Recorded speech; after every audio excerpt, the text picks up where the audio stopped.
Excellencies and distinguished guests, good morning.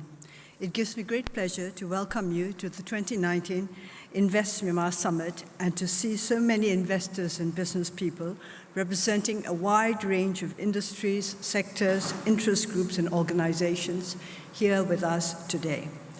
I'm confident that this summit, the first of its kind in Myanmar, will serve to highlight the immense opportunities available to both local and foreign investors and provide you with the opportunity to explore Myanmar's exciting and ever-evolving investment landscape.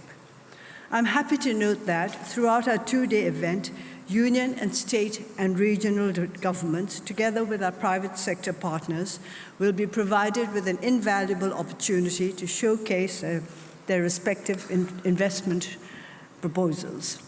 I would like to express a deep appreciation to the summit organizers, the Republic of the Union of Myanmar Federation of Chambers of Commerce and Industry, who have worked tirelessly in partnership with the Myanmar Investment Commission and the Directorate for Investment and Companies Administration to make this event a success. I hope all of you will find this event both fruitful and enjoyable, and that you will take away happy memories that will serve to bring you back to Myanmar again and again. Perhaps it might be worth noting that today's event is taking place on the birthday of King Yazadarit, ruler of the ancient kingdom of Hantawadi Pigu, one of our most renowned monarchs. His reign, recorded in the classic text Yazadarit Yerobo, saw a range of ambitious administrative reforms combined with the creation of peaceful conditions that helped to transform the ancient kingdom into a successful trading power. It was also on this day in 1945, 74 years ago, that supplies began to reach the Republic of China over the newly reopened Burma Road. So we meet on a truly auspicious date, the birthday of one of our nation's foremost reformers, and also the day which saw the culmination of a highly strategic infrastructure project which undoubtedly impacted on the course of World War II in the Southeast Asian theater. Why do we say invest in Myanmar? Myanmar's enviable geographical location makes us both a strategic market as well as a crossroads between China, India, Bangladesh, Laos, and Thailand. China, India, and the 10 economies that make up ASEAN, of which Myanmar is a member, together represent a potential consumer market of more than 3.5 billion people. These same economies combined account for some $15 trillion or 20% of our global GDP. This market nexus is expected to evolve into one of the most dynamic and vibrant markets the modern world has ever seen. The McKinsey Global Institute predicts that by 2025, over half of the world's consuming class, that is, those with an income of more than $10 a day, will live within a 5-hour air journey from Myanmar. We have a sizable population of 53 million, half of whom are aged 30 or below. Thus, Myanmar also has a sizable and expanding internal market which will surely benefit from greater cooperation and integration with external markets. As the largest country in mainland Southeast Asia, Myanmar not only possesses significant potential for agriculture production, we are also richly endowed with minerals and natural gas. Myanmar's southern seaboard, when connected with Thailand's thriving Eastern Economic Corridor, creates one of the world's most strategic economic corridors, offering access routes to the Indian and Pacific Oceans via the Bay of Bengal and the Andaman Sea, as well as to the neighboring economies of Cambodia, Laos, Vietnam, and of course, China. It is our firm belief that Myanmar has much to contribute by connecting regional markets to international trade routes, and in so doing, we shall be able to play a major role in supporting the expansion of trade and investment throughout the Asia-Pacific region, and indeed throughout the world. Ladies and gentlemen, just as Myanmar has undergone rapid social, economic, and political transformations in recent times, our world has also been undergoing multiple concurrent transformations. Throughout the past 40 years, our region has experienced the greatest surge of economic growth the world has ever seen. This rapid growth within ASEAN and the rest of Asia has spearheaded the creation of new trade relations, spurred the invention of new technologies, and facilitated the movement of peoples, ideas, goods, services, and capital in ways which in the past had never before been thought possible. Indeed, we live in an era in which Asia is rising, poised to shape the world.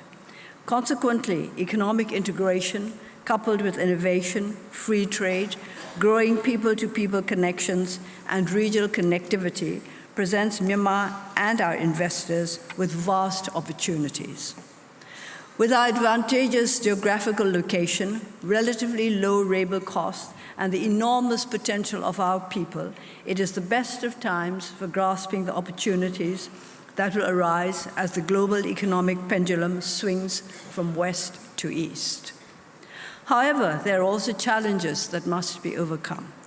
One key challenge for Myanmar will be to find ways and means of ensuring that we continue to benefit from this global and regional interconnectedness, keeping in mind that less developed countries with weaker links to the global economy are at greater risk of falling further behind.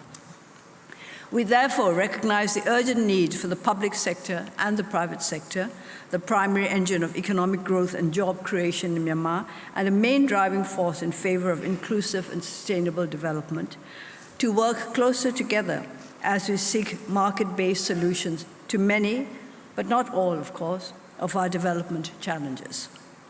Ladies and gentlemen, to understand Myanmar's contemporary investment landscape, we must also seek to understand the broader forces at work. The pursuit of market-friendly economic policies, together with rapidly increasing regional cooperation and integration, have been highly beneficial for the Asia-Pacific region, allowing many of us to make a successful transition from low-income, low-growth to middle to high-income, high-growth. Myanmar seeks to do the same. By our own choosing, today our country is more exposed to external market and political forces than ever before. On balance, Myanmar stands to gain from this exposure, which brings with it the potential for new investment, new technologies, and knowledge transfer. But that is not to say that we're immune from the less positive aspects of globalization. In today's hyper-connected world, when one economy so much as catches a common cold, many more are put at risk of contagion. Ladies and gentlemen, at the global level, FDI inflows continued their decline in 2018, following a 23% decrease in 2017 from the previous year. The Asia-Pacific region has not been immune from this downward trend. According to the latest available data, FDI inflows to the Asia-Pacific region have stagnated slightly when compared with previous years. However, our region has remained a primary destination for FDI, accounting for 39% of global FDI inflows in 2017, a rise of 9 percentage points compared to 2016. Furthermore, developing Asia-Pacific economies were collectively the largest recipient region for FDI inflows worldwide in 2017. Myanmar has also been a major beneficiary of intra-regional FDI, experiencing a 45% increase in FDI inflows. Evidence of this can be seen throughout the country. An example is the new manufacturing plant set up by Malaysia-based Kianju Group in the Thilawa Special Economic Zone. There can be no doubt that Myanmar is benefiting from our advantageous geographical position. Ladies and gentlemen, in Myanmar we often say, collect the water while it is raining. The most recent economic forecast provided by the ASEAN +3 Macroeconomic Research Office suggests that Myanmar's economy is expected to grow by some 7.4% in the 2018 to 2019 fiscal year, up from 6.8% during the 2017 to 2018 fiscal year, and from 5.9% during the 2016 to 17 fiscal year. We should also note that inflation is forecast to stabilize at 5% during the 2018 to 2019 fiscal year. This is still higher than what we may have hoped for, but it is a marked improvement on previous years.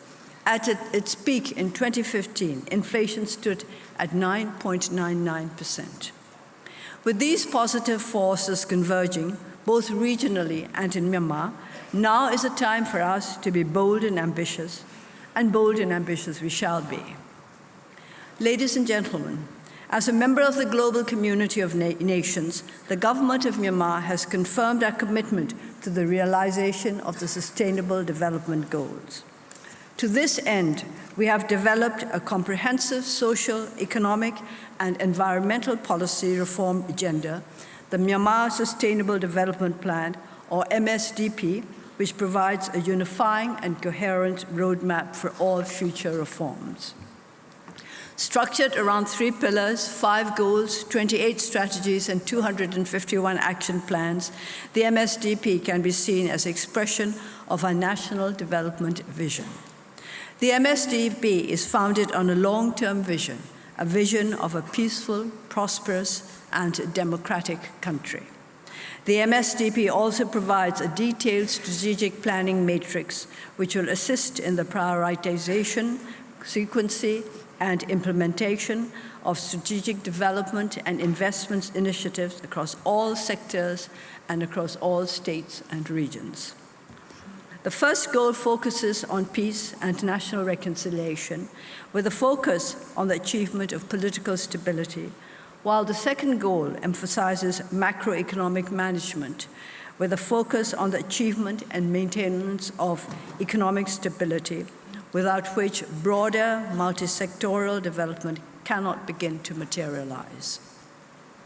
Hence, the first and second goals are amongst those most critical for ensuring a strong foundation upon which all future development can be based.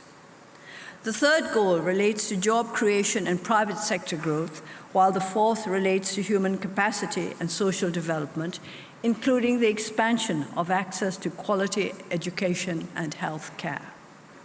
The fifth goal, natural resources management and environmental protection, is aimed at protecting not just our country, but our planet through sustainable environmental and natural resources management. Directly relevant to today's event, Strategy 3.3 clearly notes our commitment to creating a favorable investment and business enabling environment. Thus, we can say that what we are doing now here is part of the implementation of our strategic planning DNA.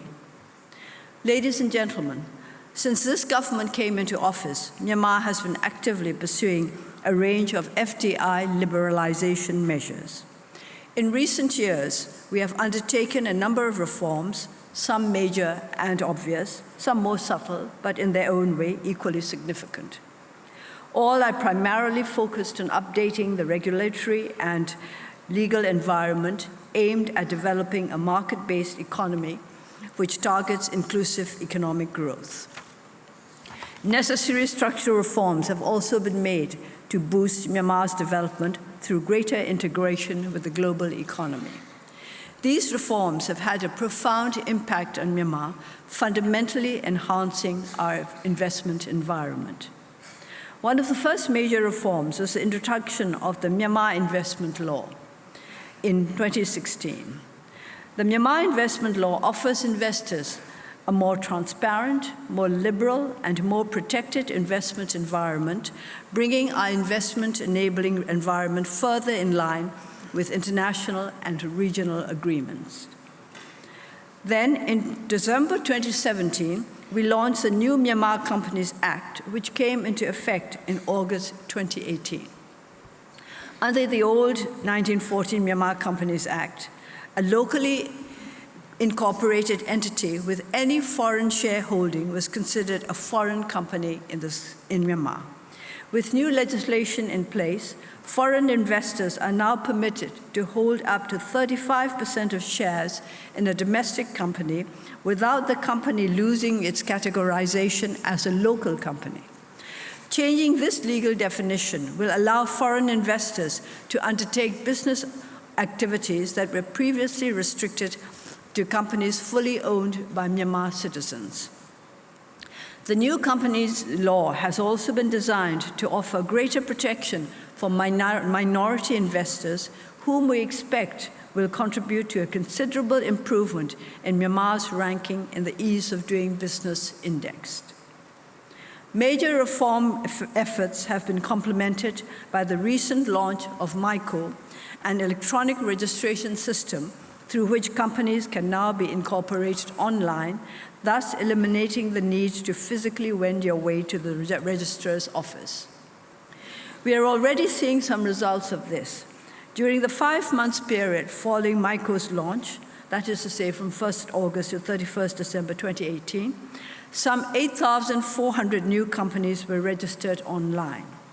Put in another way, the number of companies registered in just 5 months constitutes 10% of the total number registered during the last 30 years from 1988 to 2018.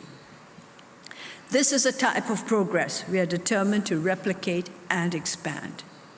Further steps will involve migrating many other manual processes online so that investors will no longer need to go to a number of places to have their needs addressed. With the launch of the companies law, we have been able to open up new economic sectors to investment.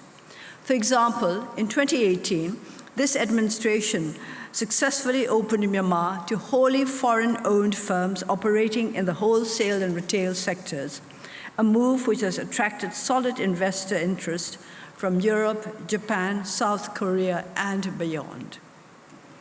We have also begun to liberalize the education sector, opening the way for 100% foreign-owned educational institutions, as well as locally owned schools and joint ventures.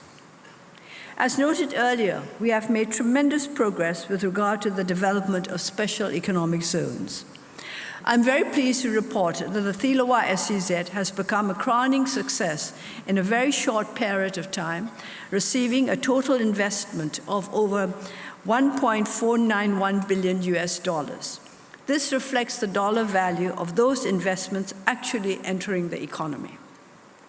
Investors from countries such as Japan, the United States, Germany, France, Sweden, Australia, China, India, Singapore, Thailand, and Taiwan have invested in the Thilawa SEZ, and there are many more eager to enter Thilawa SEZ Zone B. I'm happy to be able to say that a single window system is already in use at the Thilawa SEZ, and that it is providing a strong and positive precedent. Future rollouts of similar systems elsewhere, starting with the Myanmar Investment Commission, are planned. We also hope that recent discussions between Thailand and Myanmar, with support from China and Japan, will see similar progress made in the Daw SEZ in short order. Other notable reforms that would be of interest to our investors are the development of an electronic payments and settlement system, the CBM Net, and an electronic customs and cargo clearance system, MACCS. Our CBM Net consists of a real-time gross settlement, RTGS system, a central securities depository system, and a mechanized check clearing system, which is connected to all banks within Myanmar. The CBN Net converts the once manual process of clearing and settling payments into an entirely electronic system, thus constituting an important step towards the modernization of our banking processes. Likewise, our MAX system now enables exporters and importers to apply for customs declarations and port clearances online. This system connects not only to major ports, but also to several major land border crossings. The result has been shorter customs clearance times and greater efficiency gains overall. Importantly, the Myanmar Investment Commission, MIC, has been reconstituted and is now under new management that will take forward the momentum of change and transformation. The new MIC management team is determined to turn Myanmar into a major regional trade and investment destination and has been urged to take a much more proactive approach to investment approvals. The new MIC team is reviewing all processes, not only within the MIC itself, but also within other government agencies, with a view to establishing simple, clear, and predictable standard operating procedures, together with a single window approach to services delivery. This single window approach will go a long way toward addressing impediments faced by investors, while at the same time providing them with both pre- and post-investment services. We recently launched the Myanmar Investment Promotion Plan, which aims to attract more than $200 billion through responsible and quality business over the next 20 years, facilitating Myanmar's transition to a middle-income country. To help sustain this already substantial reform effort, on 19 November 2018, the government established the Ministry of Investment and Foreign Economic Relations, MOIFA. MOIFA has been mandated to address the needs of the state and its people, with a focus on facilitating an investment-enabling environment, furthering regional cooperation initiatives, and enhancing the quality and effectiveness of Myanmar's cooperation and coordination with development partners and international organizations. Ladies and gentlemen, those who know Myanmar well will know that this country offers a possibility of immense returns to investors who are both patient and innovative.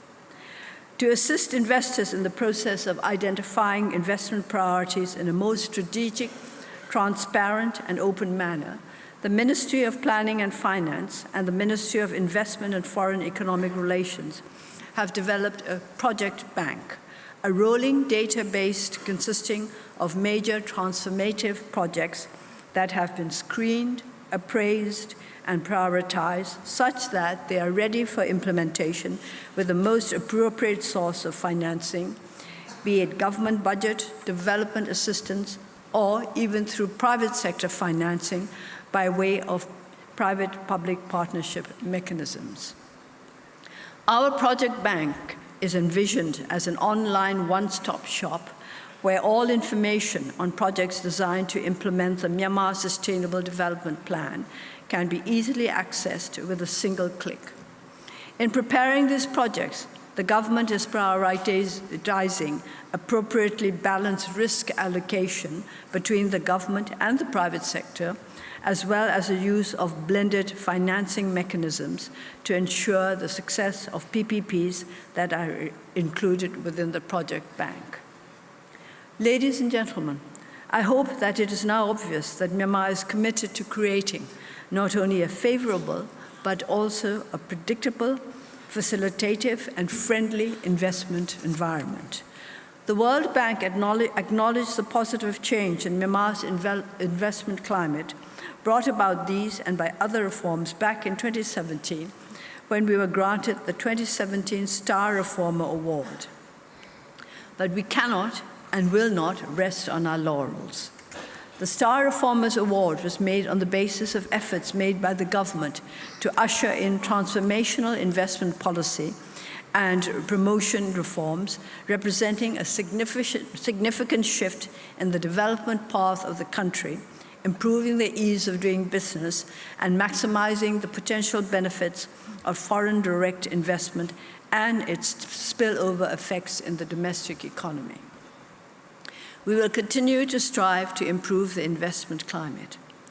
And of course, many challenges remain. For example, our infrastructure gap continues to constrain Myanmar's development potential. Our energy potential has also yet to be fulfilled. Myanmar remains one of the world's least electrified countries, notwithstanding our natural gas and renewable energy resources. Myanmar's ports must also be upgraded and expanded to meet growing demand. Despite these challenges, or one may even say because of them, business opportunities are abundant in proportion to the critical need for foreign direct investment. Thus, for investors, challenges can be turned into opportunities.